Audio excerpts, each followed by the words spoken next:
हे सगळं जर मी बघितलं ना, हे आयसीयू चित्र, हे सगळं अमेरिकेचं सिम कार्ड, तर मी एक महत्वाचं आव्हान या माध्यमातून करतोय, मीडियाच्या बांधवाला सांगतोय, जर एवढा जर खेळ असेल, एवढा जर घडत असेल, तसा महादेव मुंडेचा आरोपी माहित नाही, तसाच गोपीनाथ मुंडेचा आरोपी सुद्धा आजपर्यंत माहित पडलेले नाही.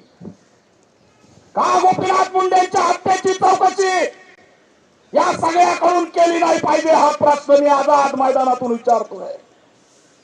का आमच्या विनायकराव मेटेंच्या हत्येची त्या ठिकाणचा ऍक्सिडेंट दाखवला, अपघात दाखवला, पण एक जबाबदार कार्यकर्ता म्हणून मी सांगतोय, असं घडत असेल तर हे नेते संशयितपणे मारलेत का, हा प्रश्न या ठिकाणी पडतो. काय यांच्या चौकशी उडाय, यांच्या चौकशी झाल्या पाहिजे.